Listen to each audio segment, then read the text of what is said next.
O tema da entrevista de hoje é saúde pública e a preocupação com o reaparecimento de velhas doenças.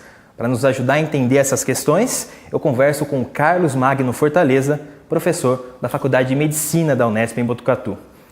Professor, a gente vai começar pelo sarampo. O país estava livre da doença desde 2016, de acordo com um certificado dado pela Organização Pan-Americana de Saúde. Mas neste ano, casos voltaram a reaparecer, surtos, principalmente na região norte, Roraima, Amazonas. A primeira pergunta é básica, para tentar entender o que está acontecendo. Olha, de fato, há um grande crescimento do número de casos de sarampo e as razões são múltiplas. Parte dessas razões tem a ver com o aumento da atividade do sarampo nos países vizinhos. Nós temos vários países vizinhos com aumento de sarampo. Nós temos também um aumento de casos de sarampo na Europa e nos Estados Unidos. E essa pressão epidemiológica faz com que se facilite a entrada no país. Também tem a ver com a redução da cobertura vacinal contra o sarampo, que nós observamos nos últimos anos. Temos percebido que a população tem procurado menos a vacinação para as crianças e isso certamente é um fato. E por fim, nós temos esse nascimento dessa campanha antivacinal no Brasil, né? Um fenômeno muito comum lá fora, mas que aqui não era tão comum e que começa a surgir com o argumento de que as vacinas fazem mal ou que as vacinas são ineficazes. Tudo isso junto gera um caldeirão extremamente preocupante, né, efervescente no sentido do ressurgimento não só do sarampo, como de outras doenças que são preveníveis por vacina.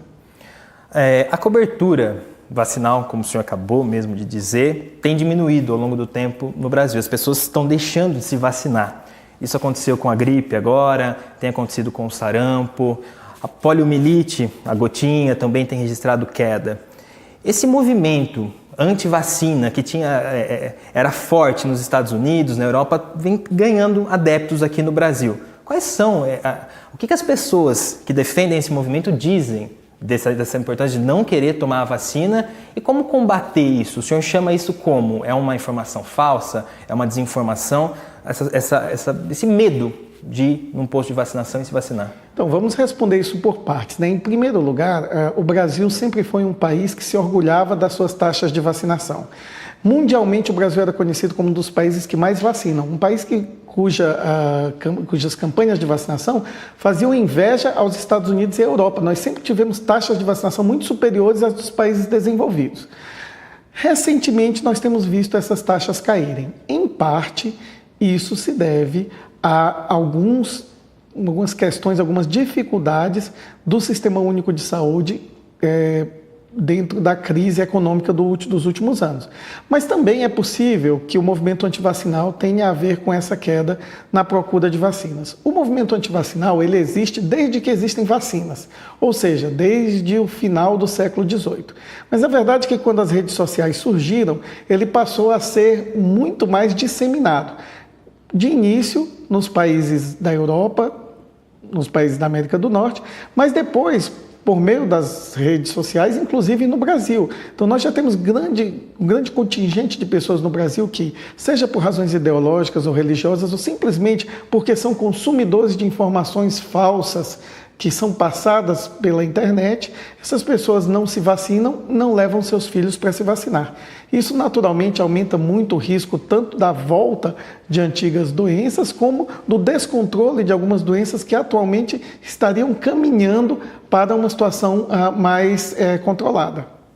Um dos motivos pelos quais às vezes as pessoas teriam esse receio que já foi apontado, é porque as pessoas, muitas delas, os pais dessas gerações mais recentes, não teriam tido conhecimento, contato com essas doenças mais antigas. O senhor acredita nisso? Que essa falta de conhecimento por uma doença está literalmente assim, sob controle, pode ter ajudado esse medo da vacina? Certamente. Os dois pilares do movimento antivacinal são dizer que as vacinas não são mais necessárias, e isso tem a ver com essa sensação de falsa segurança que as próprias vacinas deram ao longo dos últimos anos, e Outro é dizer que as vacinas são perigosas, que elas trazem efeitos colaterais graves. Isso baseados em diversas afirmações pseudocientíficas que circulam já há vários anos e que não têm qualquer fundamento. As vacinas, elas de fato protegem contra doenças e são elas que são responsáveis pelo controle dessas doenças ao longo das últimas décadas. No caso específico da vacina da gripe, que é uma vacina que não é indicada para todas as pessoas, ela é indicada para grupos mais vulneráveis e não tanto para prevenir gripe, sim para prevenir internações e mortes causadas pela gripe. Então, é uma vacina cujo o risco da gripe não é bem percebido pela população. Então, isso depende. Se você conhece alguém que se internou, conhece alguém numa pequena cidade, houve uma morte por gripe, aí existe realmente um verdadeiro pânico, uma busca da vacina. No ano seguinte, as pessoas já esqueceram daquilo e já voltaram a achar, erradamente, que a gripe é uma doença banal. Isso é algo que acontece, né, especificamente com a gripe, né, diferente de outras vacinas, porque é uma vacina que ela precisa ser reforçada todos os anos e por isso uma complexidade de aplicação maior. Né?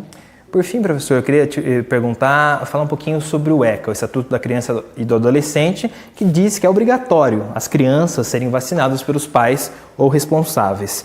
O que o senhor acha dessa medida? Ela é eficaz? Realmente se tornar obrigatório vai acabar com esse movimento anti-vacina ou os pais que têm medo de vacinar os filhos? Olha, esse é um assunto bastante polêmico e não há uma certeza jurídica no Brasil de que haja uma obrigação de vacinação. Na realidade, nossa experiência nacional com vacinação obrigatória, compulsória, é uma experiência ruim. No começo do século XX, quando se obrigou a vacina contra a varíola e houve a famosa revolta da vacina, a população se revoltou contra a vacina obrigatória. Desde então, o Brasil tem procurado usar mais estratégias de convencimento que de obrigatoriedade para a vacinação. No entanto, existem algumas medidas que buscam reforçar a vacinação em crianças. Por exemplo, a vinculação do Bolsa Família. No Brasil, uma família só pode receber o Bolsa Família se mostrar que as crianças estão com seu calendário vacinal corretamente cumprido.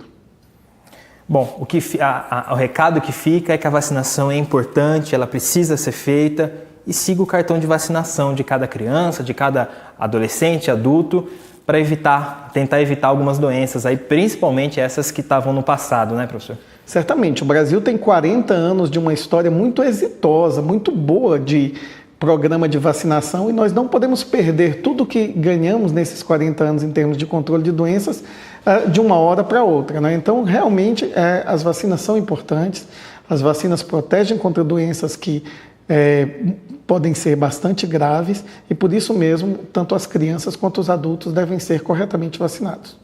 Professor Carlos Magno, eu agradeço a sua participação aqui no Unesp Notícias e por nos ajudar a entender um pouquinho desses problemas da saúde pública brasileira. Muito obrigado, ficamos sempre felizes de vir aqui.